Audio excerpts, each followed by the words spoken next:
Usualmente cuando uno piensa en Ricardo Cuenca, piensa en uno de nuestros principales expertos en materia de educación. Ricardo ha sido ex ministro de ese sector, pero es además profesor de la Universidad de San Marcos e investigador principal del Instituto de Estudios Peruanos. Hoy día vamos a presentar, a repasar, un texto que introdujo dentro de Las desigualdades en el Perú, Balances Críticos, un libro publicado por el Instituto en el año 2011. Argumentos filosóficos sobre la desigualdad. Ricardo, ¿cómo estás? ¿Qué tal, César? Muy bien, muchas gracias por la invitación. Es al contrario un placer tenerte en este espacio. Ricardo, cuéntanos la historia del libro. Es el 2011 y la construcción desde la que se instala es la de desigualdades. Están Kotler, estás tú, se abre a una serie de otros autores. ¿Cómo concibieron la idea de este texto? El texto forma parte de un programa institucional del IEP. El IEP tiene, desde su fundación, hace casi 60 años, una modalidad de trabajo muy interesante porque lo ilustra como espacio multidisciplinario, y es tener un tema a la que todos los investigadores aportamos desde las distintas disciplinas. Este libro corresponde al programa institucional que empezó en el 2009 sobre la persistencia de las desigualdades en el Perú. ¿Qué pasaba en un contexto de crecimiento? ¿Cuál era el problema con las desigualdades? Y se produjeron un conjunto de investigaciones. Estos programas institucionales suelen arrancar con un primer libro, que es el que genera como el marco de referencia para las investigaciones posteriores. Y así nació el libro. Fuimos encargados, Julio Kotler y yo, para poder editarlo y trabajar con un conjunto de colegas investigadores que nos permitían tener como un marco de referencia para la discusión que vino en los siguientes años sobre la desigualdad. Y en particular, apelando a mi interés y mi deformación en filosofía, se me encargó y planteé trabajar los argumentos filosóficos que hay detrás de la desigualdad. Eso es lo particularmente interesante en tu aporte en este texto. El libro, quiero decirlo, me gusta verlo así, se despliega después de tu texto y de Martín Tanaka, que es un estado de cuestión local, hacia una serie de aterrizajes por sectores. Pero tú abordas la construcción desde la teoría política. Comienzas con una síntesis de la Ilustración, pasas por Rousseau, por el papel del concepto de igualdad en el desmontaje del antiguo régimen, y luego te abres. ¿Por qué buscar la desigualdad como construcción en el ambiente de la teoría política? Porque hasta, creo yo, inicios del siglo XXI, la discusión sobre las desigualdades estuvo muy concentrada en el tema redistributivo. En el caso peruano particularmente ya venían textos fantásticos como los de Webb y Figueroa, que concentraban la discusión alrededor de un problema económico, de un problema de redistribución de desigualdades. Sin embargo, a finales del siglo XX empieza una discusión respecto de la complejidad de las desigualdades, que no podemos concentrarnos en la idea de redistribución, sino que tenemos que escaparnos a otros lados, entre ellos al ámbito político. Los temas de representación, los temas de participación son una muestra de desigualdad, pero a la vez son causa de ella también, y por lo tanto había que abordarlos de esa manera, incluyendo además el reconocimiento y los aspectos culturales, ¿no? Entonces, todo aquello que tiene que ver con las discusiones sobre luchas por el reconocimiento, temas de enfoques de géneros, de ciudadanías diferenciadas, forman parte del nuevo marco teórico de las desigualdades que, insisto, se escapa un poco de la parte económica y redistributiva para entrar a la representación y al reconocimiento. Este formato permite hacer la enorme trampa de saltar de pedazo en pedazo de un texto. Hay un fragmento, eso es en la página 51, en el que dices la desigualdad o las desigualdades, haces ese giro sobre el que vamos a regresar también, atraviesan tres dimensiones, dices, la económica, la cultural y la política.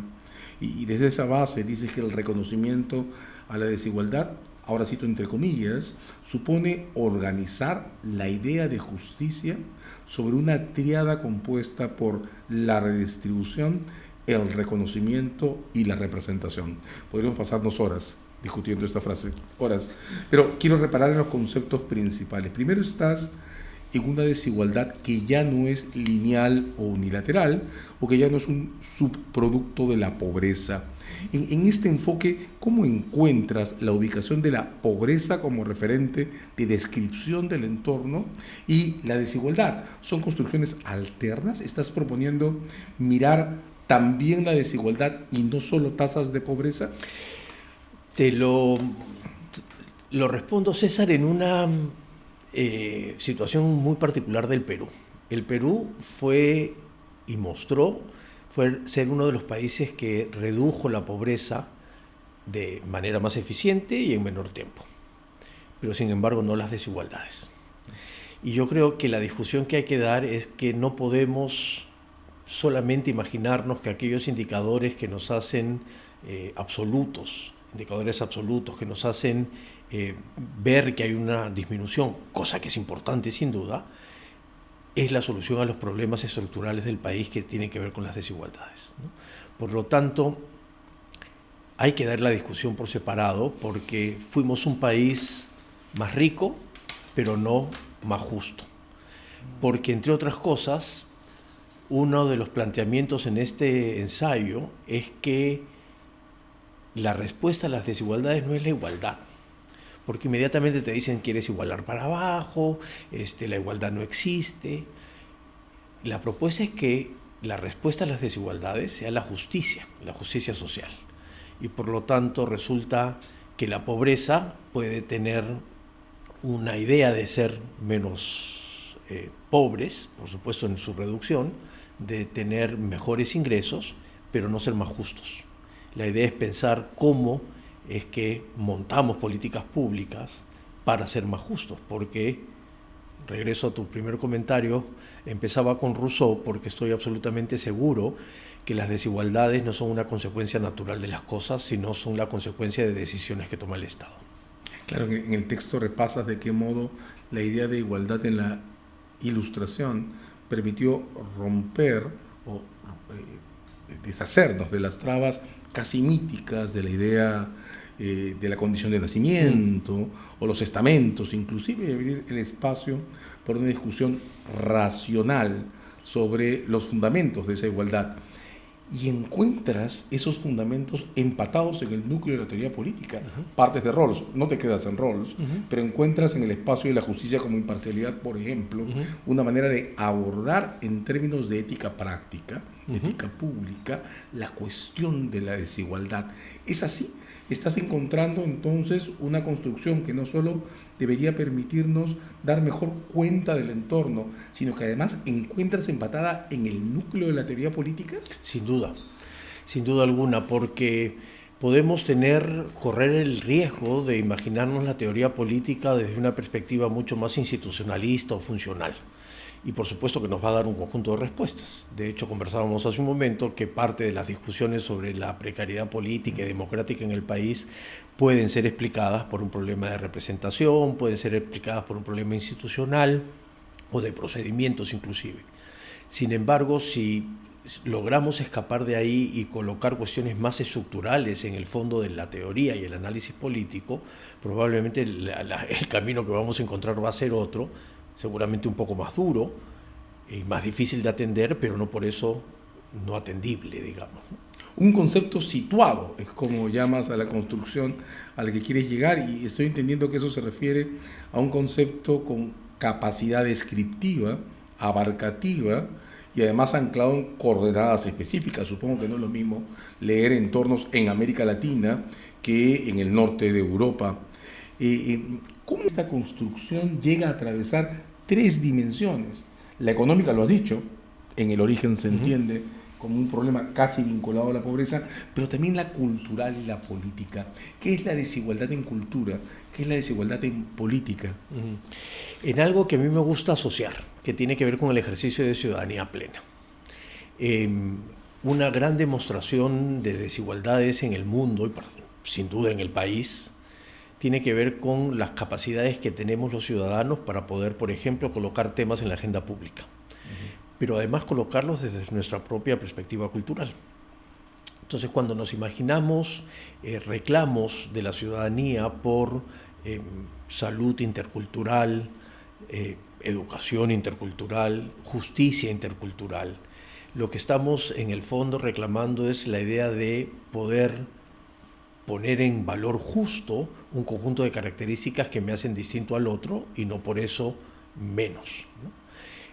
Coloquialmente podríamos decir estas ciudadanías de segunda clase, que es como se le llamó durante mucho tiempo, a un conjunto de derechos que, si bien es cierto, se habían ampliado para muchos, terminaban siendo ampliados de una manera particular.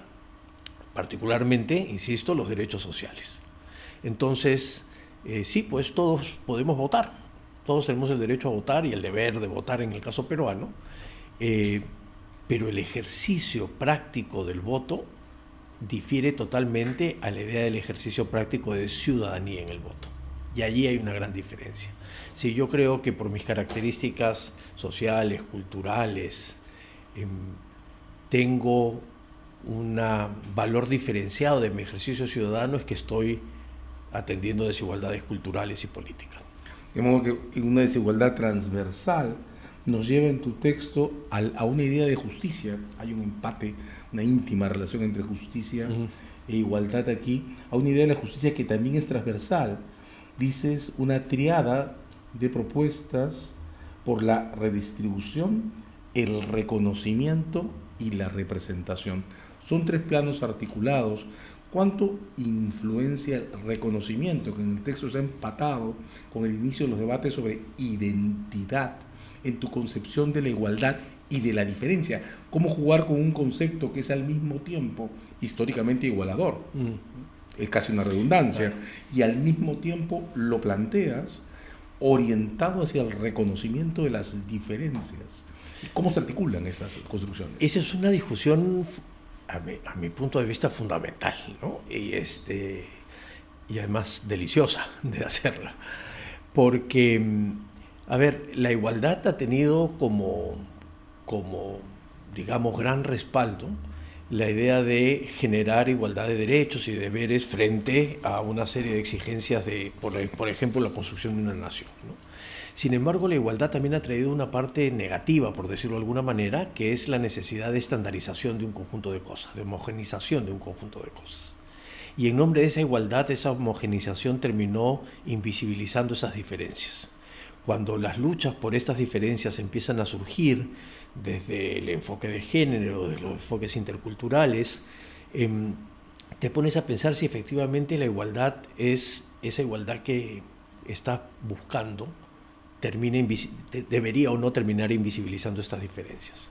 Hay una alegoría que todo el mundo conoce, particularmente los abogados, ¿no es cierto? La justicia y la balanza con la venda ciega, y la pregunta es si eso efectivamente es justicia o es una igualdad tal en la que...